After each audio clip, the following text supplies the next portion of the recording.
Oh, thank you, Michael. Hello, everyone. It is lovely to see some familiar faces. So as Michael's mentioned, this is a sort of new sort of series of share and learn sessions. They're not all run by me. There are other people that are involved with them, and they sort of bring together some of the sessions that have maybe happened already, become more up to date with where we're at with some of the current changes. And as they are part of a suite, it could be that actually what you were hoping to get from today isn't covered in today's session, but I'm really happy to take any questions from you about anything. If I just start to share my screen, and then I'm going to be honest with you, then I'm not sitting staring at myself, I'm staring at a PowerPoint presentation instead. So you should now see a nice red Carers UK share and learn slide. So as Michael's already said, it is all about energy costs and also becoming a little bit more energy efficient. So for those of you who haven't met me, my name is Liz Edwards. I am one of the email advice workers. I predominantly specialise in welfare benefits and general benefit queries, but I have lived experience of being a carer while working as well. So I've spent a lot of time over the last year or so thinking about how the situation is developing and changing and what financial support is there available to people. So we're going to cover some bits and bobs today. It is part of a wider series. And as mentioned, please pop any questions into the chat box as I go along so you don't forget, or just we're going to have a Q&A session at the end. And if I can't answer anything today, I will get back to you. So I promise to do that. Some of the stuff we cover you may already know. Some of it you might actually have extended a little bit. And if you're happy to share any tips or experiences or knowledge that you have yourselves with everyone else, please feel free to do that as well. It's not all about me telling you, it's about us supporting and helping each other as a community as well. So the first thing I'm going to bring, and I want you just to bear with me here, technology. Okay, how can technology actually help save us? So many of us use technology already in our everyday lives, but 7 out of 10 people, a little survey was carried out, don't actually think of technology when it comes to caring or how technology can save energy costs, either for your household or maybe for the household of the person that you're caring for lives in if they don't live with you. So there are a couple of things I just want to point out on my slide. I can't pretend at all to be a technology expert. I'm not. My son will tell you I'm the least technically minded person he has ever come across. And I'm one of those people that has to phone my son to find out how to use things, remote controls, program the central heating. And when I got a new phone, he was, well, I'm sure you can imagine if you've been in that situation. So heating and lighting controls. So things like if you have Hive or you have Nest installed. So basically, these are things that can help control your heating and your lighting through wireless thermostats.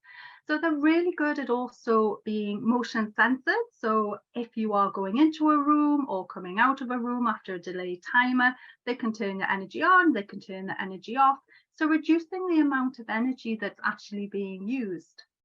So a lot of people can use them. They're not just about people who are busy lives, you know, working. People who've got mobility restrictions who would like to live independently can also use them. And they're a really good indicator of you being able to check how hot or how warm or how cold maybe your home is if you're out of the house, or if your mum or your grandma or someone you're supporting, if you don't live with them, you can have a look on your phone to see how warm their house is, and you're able to control their temperature. So either turn it down if it's a little bit hot, turn it up if it needs to be turned on, for example.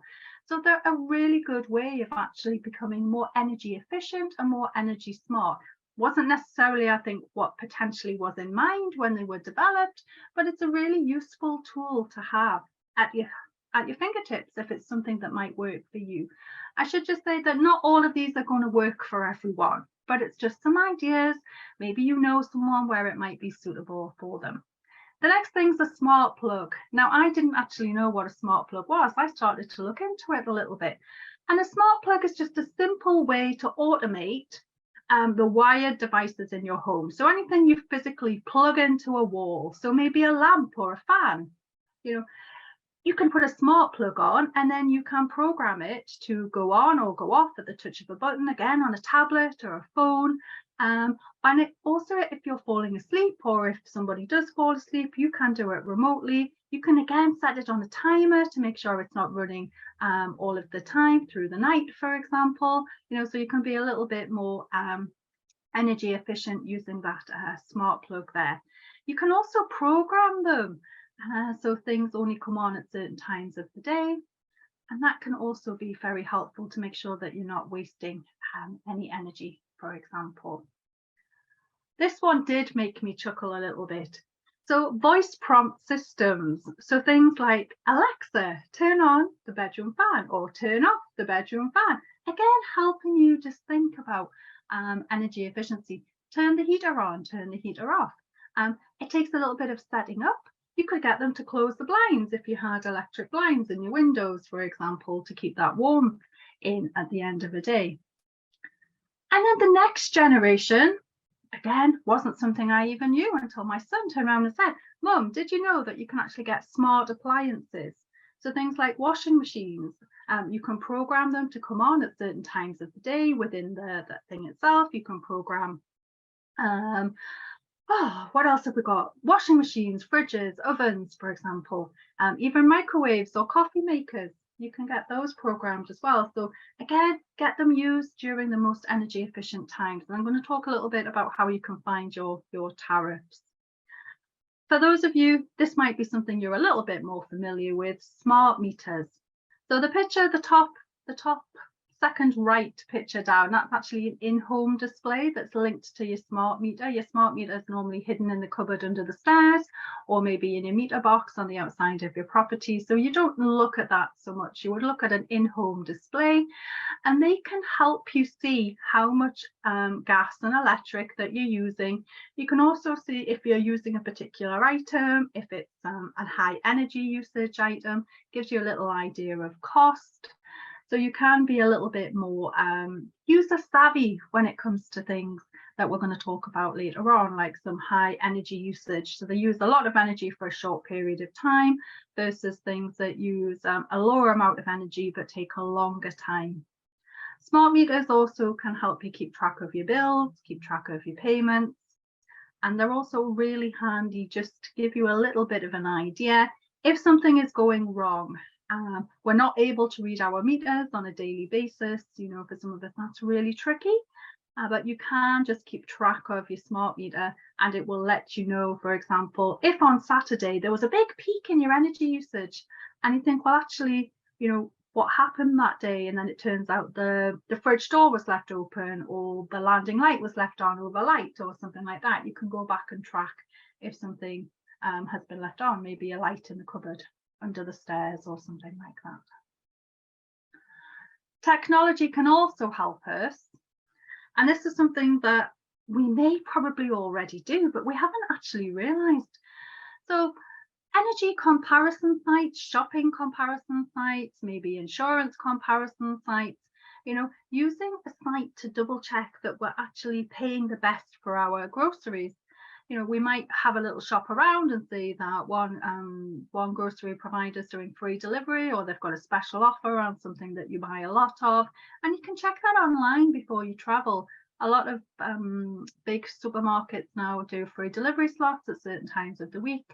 You can check to see which one's got the best offer on. That's going to save you household expenses like petrol and time. You could also use cashback sites. So things that if you are going to make a big purchase and you've had a look to see where the most cost efficient one is, so these are just general household saving tips, buy something through a cashback site. So there's quite a few. There's things like Quidco, Top Cashback. There's a couple of other ones, and they're really simple to use.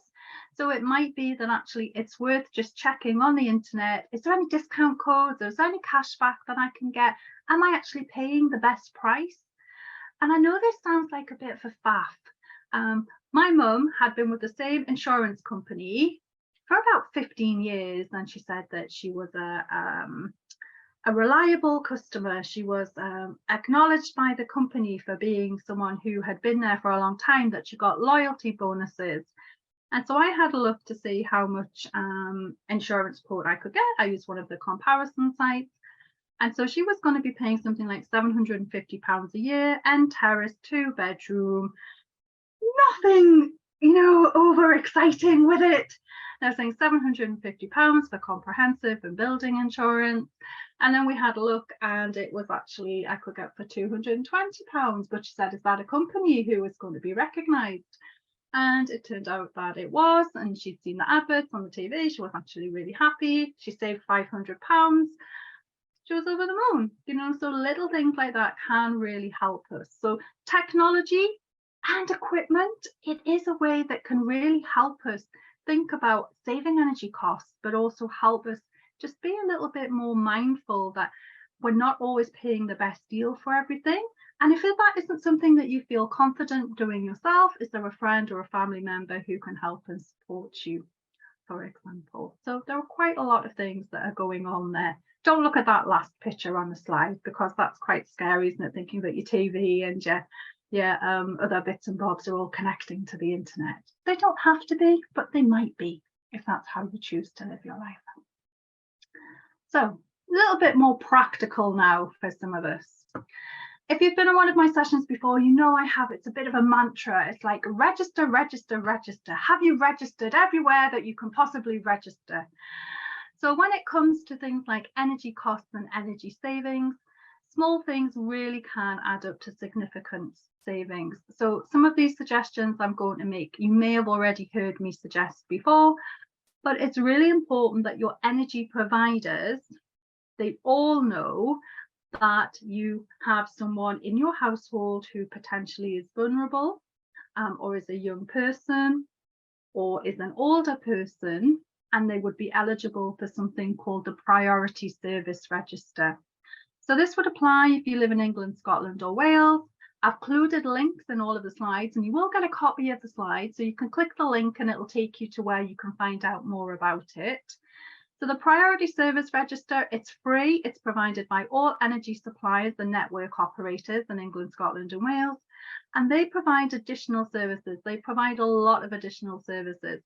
So a lot of them are to make sure that the service is accessible. So practical things like where your meter is situated, help reading meters, prior notice if there's going to be an energy supply cut. I had a power cut for 4 hours the other day, and they checked with us, was there anything that we needed, how long the electric was going to be off for, when the water's disconnected, or if there's any issues with the water mains, we got water delivered, so things like that. So there's practical things that can help, that can avoid you feeling stressed or worried, but they can also support you in other ways. And I'm going to go on to how your energy companies can support you in other ways as well in just a moment. But I just want you to know that if you're in Northern Ireland, some of you could be, that there is a similar service that is offered. So this is the Critical Care Register if you're in Northern Ireland. And again, it's offered via your utility company. So you need to contact them directly. Again, advance notice of power cuts, heating and cooking facilities if you're cut off. So if you rely on life support electrical equipment as well, they're very keen to know that, because they can provide alternatives. So please do make sure that you get in touch with each one. So you might be with 2 different ones. So for your gas, for your electric, if you rely on off the grid, so maybe oil or LPG, make sure that the care services know that you are reliant in the case of power cuts, or in case you're not able to heat or eat, depending on your circumstances. So contacting your energy supplier. So not only is it important to let them know about you have a vulnerable person in your household, but it's also important that you have an open line of communication. My experience has always been that if you don't try and talk to your energy supplier, they use more heavy-handed tactics. I completely understand at the moment that it's very difficult to get in touch with people. There's long waits on the phone. That's just not practical when you've got other things going on in your lives. It could be that actually, if you're able to, a lot of companies now offer a ring-back service. I've found that it is normally very efficient. So they take your details, they call you back when you get to that place in the queue. Maybe you would prefer to talk to them via web chat, or if you're using some of the other text services, they tend to be quite reliable there as well. Unfortunately, patience and perseverance does tend to be the key. But it's really important that we get in touch with them, especially if you're getting behind with your payments, or you're close to getting behind with your payments, or you're struggling to pay the amount that's maybe being asked. So if you can get that right advice in place now, it's just worth knowing that all energy companies have something called the Vulnerable Debt Team. And their role is to help people who are struggling with their bills, and they have a customer duty. It's in their charter to help and work with us, especially if they know there's somebody vulnerable in the household, hence the link to the Priority Services Register. So if and when the supply companies are looking at your direct debit payments, for example, your monthly payments, they need to think about how much energy are you actually using. So if they've started to estimate your bills, please don't be afraid to provide actual meter readings. And how you read each type of meter reading will depend on what you've got. Most energy companies will provide information, or dare I say it, I found there's some really good videos on places like YouTube and on the internet and on the Energy Supplier websites as well. And don't forget, if you're on the Priority Services Register, someone will come out and read your meters for you. So based on actual usage, they will look at what they expect your household to use. So this could be based on your figures from last year, it could be based on your figures over the last few months, and then they should set an affordable and realistic direct debit payment. Now, if that is still going to be a struggle, they then need to consider, how much can you actually afford to pay? So this does mean, I'm afraid, giving them details about your income, so your outgoings, any other debts that you may have, any other personal circumstances that should be taken into account. So if you have a big expense that you need to pay, you need to be quite open and honest with them, and then they should be able to calculate something. There are other things that they can take into account. So for example, a lot of energy suppliers have discounted tariffs that they can apply for vulnerable customers, and they can also suggest some energy efficiency measures, so such as insulation or draft proofing, which they can bring in as part of that. It may be that actually they are able to offer you a cheaper deal, or able to offer you money by changing the way that you pay, for example. So if you don't currently pay by direct debit, moving to direct debit might be cheaper. Generally, looking at different tariffs or different sorts of payments, can sometimes help as well. It's almost worth noting as well, so slightly different, I'm just going to go off on a little tangent. A lot of water companies, so you need to contact them directly to find out. So if you've got a household of low income, predominantly benefit income, or maybe if you have high water costs associated to disability expenditure, they have different tariffs which may be available for you to access. So get in touch with your water company directly to see. And also BT Broadband have different tariffs that are available to people who are in receipt of certain benefits. So that might be something that you want to have a look at as well. But just being mindful that if you are in a particular contract with maybe one of your energy providers, or maybe with a BT or a broadband provider, that there might be any sort of exit fees. So you might need to weigh up the pros and cons of moving over from one supplier to another. But most importantly, when it comes to energy, really become familiar. And for a lot of us, this is a completely new area. It's a bit of a minefield, isn't it? How do they work out your energy cost? So for us, it's all about becoming familiar with your unit rate and your standing charge, and know what your tariff is. So you can find this information on your bill or from your energy company, maybe in the app if you've got the app. And it provides you with this information. So if you're familiar with the rate and the standing charge of what you're on, you can then compare how much your items are costing you to use. And you can also compare it and have a look to see how it compares with the price energy guarantee figures that were brought out a couple of months ago. I did a bit of a session about how that works and what you can expect. But I'm very happy to go over it again for anyone that would like to know some further information. A lot of energy companies, if the rate you were on was higher than the energy price guarantee, then you've automatically been moved down to a cheaper tariff. But it's just worth checking if that hasn't happened to you. And of course, you've always got the option to shop around to see if there's any better deals out there. It's a bit of a funny time, as we all know, for seeing what deals are available. There are some deals still out there. So again, using an energy comparison site or some of the other organizations who I'm just going to mention in a second or two might be helpful to you. Okay, what I would just say that if you're in Northern Ireland, you don't have a lot of choice between your gas and electricity supplier. There is only one electricity supplier and there are two gas suppliers, but it is still worth contacting them to see if you are on the best price plan, especially if you do have higher than a normal household in terms of extra equipment costs, for example. And if you have fallen behind, so if you are in debt with your energy supplier, again, don't be afraid to contact them. They need to double check that actually you do owe this money. So things like, has it been calculated on estimated usage, for example? And there are ways that you may be able to access help to clear your debts. So there are things like the British Gas Energy Trust. You don't need to be a British Gas customer to access that. So they might be able to access a grant to help you pay towards the amount that's become in arrears. There are a lot of different grants tools, checkers that can also help. So you may have heard of me talk about the one that I commonly use is Turn to Us. And you select grant checker and then you put in details of what it is that you're looking for.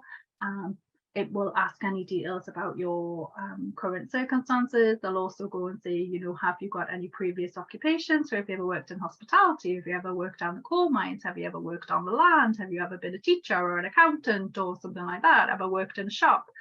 There's so many different pots of money and grants that are available. So what they do is they then try and marry up what it is you need help and support with a potential organisation that may be able to help you. And there are further specialist debt organisations, so things like National Debt Line and Step Change. We've provided some further information there. And starting point for getting in touch with these organisations is you can do it via web chat, do it by email, or you can give them a ring. And again, they're just going to get the details of where you're at, you know, and they'll prepare something called an income and expenditure form. And then they'll have a look at helping you to make a realistic offer of payment to the energy companies. And they'll take it from there. Okay, so there's lots of different support available depending on where you're at with that.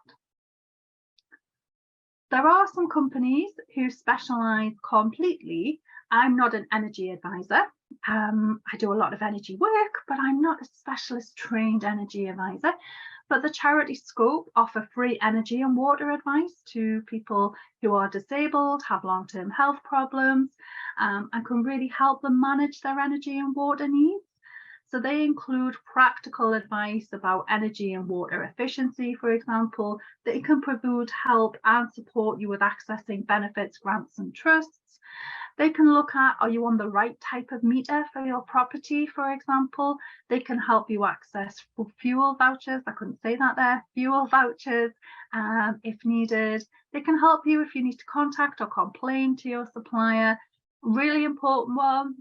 They can decode your gas and electric bills if you're not sure what that means. And it's open to any household with a disabled person where one or more disabled people live in England or Wales, for example. If you don't meet that eligibility criteria, however, if you go onto their website, they have a lot of hints and tips there that you'll be able to still use and access. So that's Scope. I include some links to them at the end. Okay. There's another organisation. Now, this is called the Local Energy Advice Partnership, also known as LEAP. So this is more about becoming energy efficient as a household. The thought behind, if your household becomes more energy efficient, it's going to reduce your fuel bills. So this is a free service again. They come out to your home this time and they do a free in-home advice visit. And so they'll do a sort of little mini audit, a bit of a check. You know, they'll have a look around your home and say, is there anything that can be done to increase your energy efficiency? There might be a little bit of a wait, but I understand that there are very good responses that are coming through from this. So they've got low-level things, so practical things like changing the type of light bulb you've got to a more cost-efficient efficiency light bulb. So an LED light bulb, maybe draft proofing. I love my draft excluders. I've always loved them. Turns out I was ahead of the game and they're making a comeback. But yeah, a sausage dog, you know, around the door if you're able to have one, as long as they're not going to be a trip hazard. They'll double check that you are actually on the best energy tariff. They're an independent company, so it might be you contact your own provider and actually say, yes, you're on the best tariff for you, but actually it might not be the best energy tariff available if you're not able to hunt the market, you know, to compare other sites.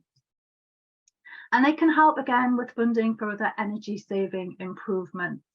So I have seen things like boilers. If you've got a very, very old boiler, I've heard of some people who have maybe had a more draft efficient or a door replacement, depending on their circumstances. You know, loft ventilation is another one. So it depends on your circumstances, to be honest. But, you know, it's a free service. And again, a lot of what we're going to do now is not only think about how much we're using, but also are we using it in a savvy way? And I think that can be translated to a lot of things that we already do. And I'm not here to try and tell you to do something that you're already doing or teach you something that you already know. It is very much about maybe we hadn't thought about it. So many things going on in our lives that actually simple things like, what kind of light bulb have I got? You know, might be something you might not have thought about. And as well, depending on where you live, you can also approach. So as well as going to Leap or going to Scope, you might just want to have a little look and say, so what other opportunities do I have? So depending on where you live in England, Wales, Scotland or Northern Ireland, you would contact a different organisation. So again, these schemes provide a technical survey of your home. If it needs to be made warmer, for example, what assistance could be available this way? So could it be a new A-rated boiler, for example? The work is always carried out by approved installers and guaranteed. Sometimes the criteria, depending on where you live, is based on you being in receipt of a certain benefit or having a household income of less than. Not always the case. They generally always offer energy saving advice to everyone. And if you don't qualify, you know, it might be worth having something called a benefit check, which I'm going to talk about in just a moment, to make sure that you are not missing out on an eligible benefit, for example. So in England, the organisation is called Simple Energy Advice. Wales, it's called Nest Wales. Scotland, Home Energy Scotland. And in Northern Ireland, it's NI Energy Advice. And you'll be able to click the links from the slides when you get them. Okay. So one of the key things that we need to do is get more money into our households. I know it's easier said than done. But one of the things that I do specialise in, and I do a lot of it, is welfare benefit checks. So having a welfare benefit check, especially if you've had a change of circumstance, so maybe a new person in, or maybe you've had a change where maybe you've had a young person, maybe they've left school and now they've started work. There are lots of different ways that households can change, for example. And it's really important that actually you make sure that you're not missing out financially. So a lot of people are underclaiming benefits that they could actually be entitled to top up their income. In a nutshell, the government says that each household, and it's a household, it's not a person, each household, depending on who lives in the household, is classed as needing a certain amount of money to live on based on their circumstances. So if you are a couple and you have 2 young children, that would be your household. But if within your household you also had your mum or you had a sibling that was living with you, although they're living in your physical house, they're not classed as being within your household for welfare benefits purposes. So they would be able to claim welfare benefits in their own right. And so this is where the welfare benefits system starts to get a little bit complicated. But a lot of people are underclaiming what they're entitled to based on who lives in their benefit household. So, for example, I see a lot of people who are not claiming pension credit, for example, to top up how much money they've got coming in to a set level that the government says based on the circumstances. And the circumstances takes into account, are there any children? Are there any people with long-term disability or health conditions? Do people live on their own is another thing that's taken into account. And so there's different calculations that are carried out. So pension credit and universal credit are severely underclaimed. And as well, I tend to find as well experiences showing us that people who are in receipt of disability benefits, so things like disability living allowance, attendance allowance, personal independence payment, constant care allowance, they applied for it quite a long time ago. And it might be that actually since that initial application was made, that claim hasn't been reassessed, or the person who was in receipt of it, their health condition or long-term disability has actually got worse. So it's no longer being paid at the appropriate level. Their needs have changed. That award needs to be reassessed. Yes, when a benefit award is reassessed, one of many things could happen. It could go up, it could stay the same, it could go down, it could be lost altogether. But one of the things that we always advise is that you have a look at the eligibility criteria and then look to see what the risks are of it actually going up or going down. And so that's where specialists like myself, we can help you. We also find that people are not paying the right amount of council tax. Paying too much council tax. So there are a lot of different schemes. So we've got council discount schemes, we've got council tax exemption, we've got if you've had to adapt your property, we've got if you've got a low income. So there are lots of different schemes that can help you reduce the amount of council tax that you're paying. And again, that's something else that we check. And all the money that we can save you is money that is in your pockets for you to spend on what you would need to spend it on. So to have a welfare benefits check, there are lots of different ways. There are a lot of organisations that offer one and can do one for you. Myself and my colleagues on the email helpline, we can carry one out for you via email. So the email address is on there. You can do an online calculator yourself if you would like to do the calculation yourself, and then you're very welcome to get in touch with us to ask for us to explain or just clarify any points that you've come across. But a really important thing is that it asks for a lot of information. So it wants to know things like what is your household income? And the more accurate you can be with that information, so whether it's weekly or fortnightly, 4 weekly or monthly, the more accurate your result is going to be. Who lives in your house? So is there any children, for example? Does your mum, your dad, your aunt, your uncle live there? How many adults? How many bedrooms does your house have? If you pay rent, how much is your rent? If you've got a mortgage, how much is your mortgage? If you've got any savings, for example, do you work? If you work, how much do you get? What benefits are you already getting? It's a lot of information and it can seem very intrusive. But in order to get the correct information out, you have to put the correct information in. And it's as simple as that. If you're roundabout, I get round about £400 a month, then the calculation may show that, well, actually you're not entitled if you get £420 a month, but if you got £399 a month, you would have entitlement. And some of the benefits like pension credit and universal credit, they're what's known as passporting benefits. And so they can passport you to things like free prescriptions, free dental, free glasses, that type of thing. So they're the ones that are underutilized, especially that we want to try and get the take up of. I know I'm bamboozling you, I'm sorry, but please do come back to me with any questions that you have. Something else that some of you may not know is if you use an oxygen concentrator at home, you can actually get a rebate for the electricity it uses. So the companies that supply your concentrator can make payments direct to your bank account, and they should be telling you this when they install it or when it's provided to you. So they're normally one of two companies, and so you can contact the companies direct. And there is some further information. Again, it's on the Scope website, this one. So if you are a household that is using an oxygen concentrator, do make sure that you are actually getting the rebate for the cost of the energy that that is using. I know for some of us, you're also using other medical equipment that is using extra electricity costs.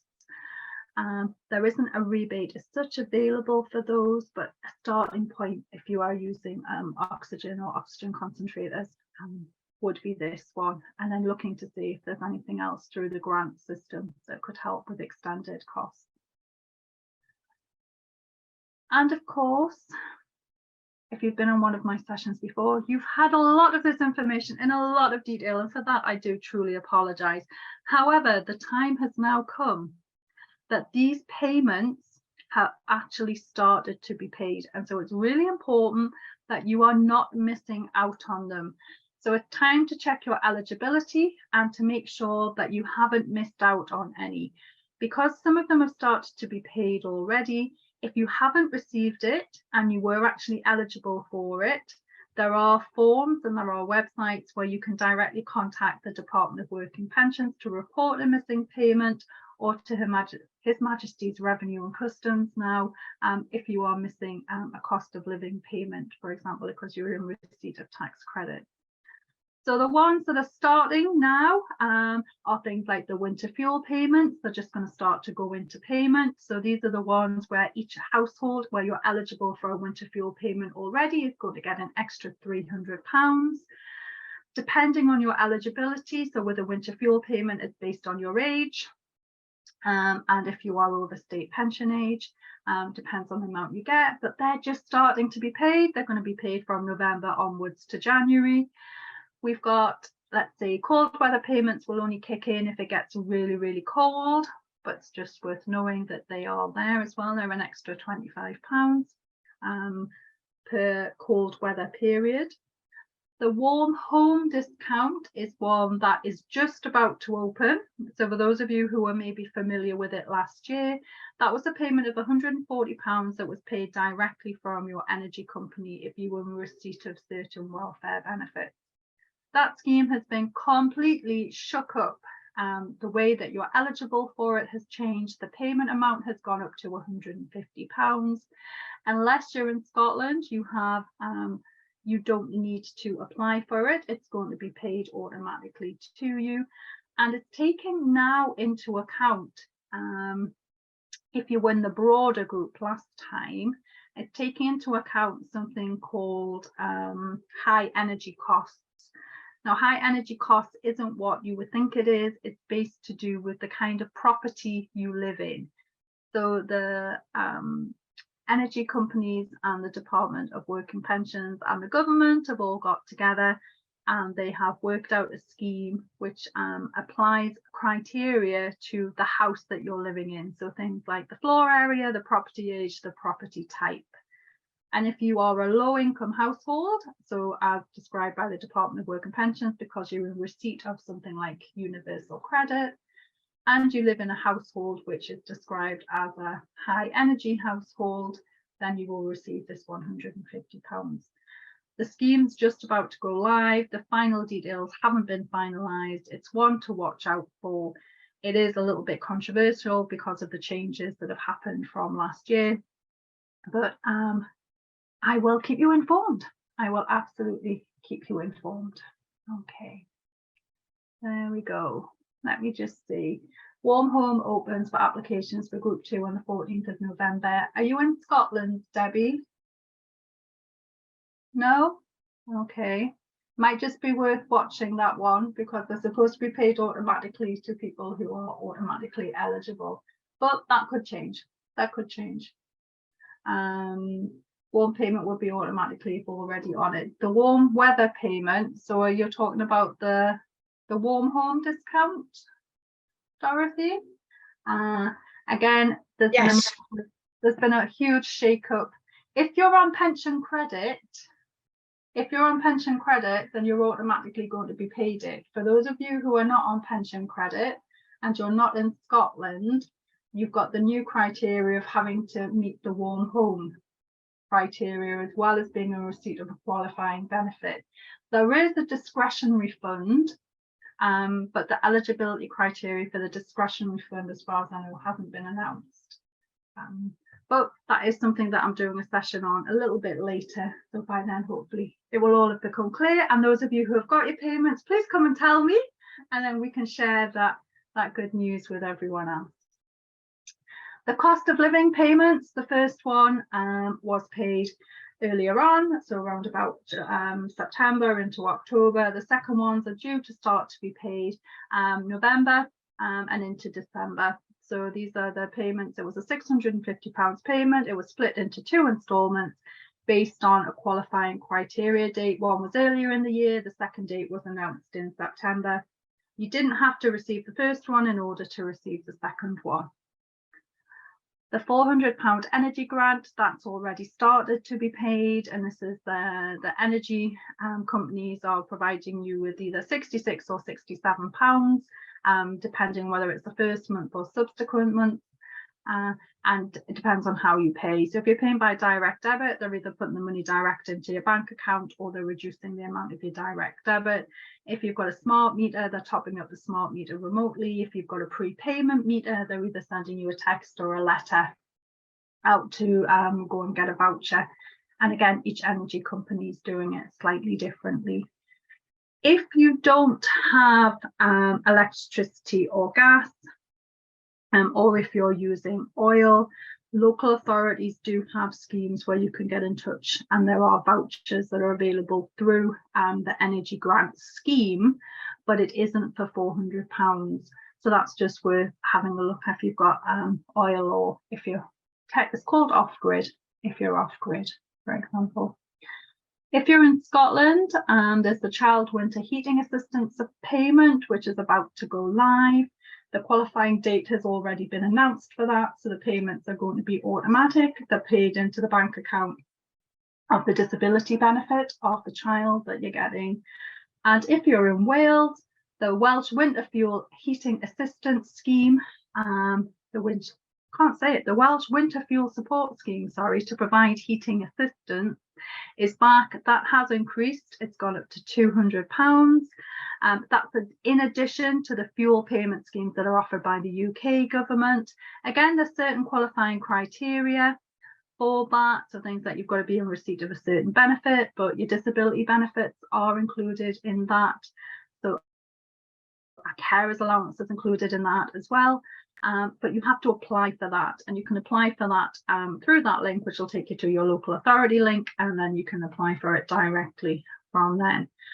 So there are lots of different things that are going on. Unfortunately, none of them are really automatic. Some of them you need to apply for, but some of them, a lot of them actually are based on your welfare benefits entitlement. So we're back to, have you had a benefit check? Are you getting everything that you should be getting? There are some other forms of support. So we've all of the 4 countries have got discretionary support available, different qualifying criteria, different circumstances where they can pay. And the Disability Rights website had the best and most concise unit sort of information about this. So I've just included a link to that, but then a link to each of the 4 schemes in all of the 4 nations based on what's available. And again, a lot of this is discretionary. It's a pot of money that there is, and when that pot of money is gone, it's gone. So have a look at the criteria, especially if you're struggling and you need something. On our website, so this is taken from our website, you might want to have a look at it. These are some top tips. Some of them you probably already know. I'm going to just go through them. It might be that actually you've got some better ones, so please feel free to share them. It's always good to consider and just check on a regular basis if something would help. So practical things like check your temperature on your thermostat, make sure it's not set too high. Unless someone has a particular illness or condition, of course, that means they require extra heat. You know, as a nation, we've got quite used to having our houses quite hot. You know, it might be that you need to have it for medical reasons, but actually if you turn it down by 1 degree, is it going to make a difference? Do you want to try it? If it doesn't work, you can turn it back up. You know, the old analogy, more layers is better. You know, helping to trap air might not be practical, could be practical. You know, think about it. What do you wear? You know, is that going to make a difference? My friend, the hot water bottle, heated throws are the best thing that I've ever come across. I didn't know it was such a thing. A heated throw, it's just like a blanket. You plug it into the wall, penny an hour, 2 penny an hour to run, keeps you warm, as well as having your room warm, you know. So not saying it's going to be the best solution for everyone. Didn't know they were a thing. They are a thing. As you would expect, close your curtains, tuck behind radiators if you're able to. Don't forget to turn off anything that's not being used. There's been a lot of discussion around sort of vampire appliances, the things that are draining electric, and things like smart plugs. If you plug them in, you can have a look to see what it is. Oh, I love a Cuddy, Dorothy. That's good. That's like a heated throw. It's like a big fleecy sort of, it's just like wearing a sleeping bag, really. Yeah, that's a good one. Think about your light bulbs. Oh, that's not light bulbs. There you go. That's being careful with your kettle. Just use the level you need. Or if you are going to boil the kettle and you're able to, maybe top up a thermos flask. You know, that might help. Think about using your microwave more. You'll save more energy. I don't know what's happened. I've clicked on the wrong slide. Let me go back there. Be careful with your kettle. Okay, so then if I move on now, thinking about your drafts, thinking about your light bulb, thinking about how and when you do laundry. And I'm going to be honest and say only if this is practical. If you've got a load of washing that needs done immediately because it's soiled, or you know it's going to stain, or it's the only ones that you've got, if you can, it's better to use a fuller load than a half load. But if you can't, you know, don't worry. What I would say is a lot of grant applications are things like extra bedding. So it might be worth looking to see if you can get a grant to get an extra set of bedding, you know, so then you can potentially use your washer at a fuller load. There's been a huge breakthrough in the kind of detergents that are available now. They're designed to be used at lower temperatures. Again, I know for a lot of medical reasons that sometimes you need to wash on a high heat. If you can, it might be worth giving it a try. But if you can't, don't worry. It's something that might be not suitable for you, but for some of us, it might be worth knowing. Find out how much your energy appliances cost to use. So most of them have got things like eco settings. They might take a little longer, but they do use less energy, they use less water, and you get the same results. Think about the temperature and your microwave. It might be that you want to use your microwave a little bit more. It's worth also considering a slow cooker because they are one of the most energy efficient appliances, unless you're a batch cooker. And then if you've got to have the oven on and you're filling the oven up and you're making multiple meals, then in all likelihood that is going to work out the same. So it's about being more efficient, you know, and thinking through things through when you can. A slow cooker is very energy efficient, Dorothy. And this is an activity for you if you would like to do it. This is an appliance. How much does an appliance cost to run checker? It's available on the Citizen Device website. You can access the tool. You put in an iron, for example. So you do an hour of ironing each week, and then it comes up and it tells you how much that costs per week, per month, per year. And then you can see how much a cooker costs, how much, and it's based on an average energy price. So this is the the price that is set by the price guarantee. If you're on a higher rate, it's going to be slightly higher, but it's worth you just giving it a try. And I have some further resources, so about the cost of living payment, the energy support schemes from Scope, how to save energy bills, MenCap, it's an easy read energy advice, a little bit about smart meters, more about technology, and of course more about how to get in touch with us if you need any further help and support. So that's just different ways that you can contact us. And I would just say, if you're going to contact the advice line via email or telephone, I only work on the email side of it. But if you had an inquiry about community care or anything to do with disability related expenditure, assessments and things like that, you can still send them through, and one of my colleagues will be more than happy to have a look at them for you.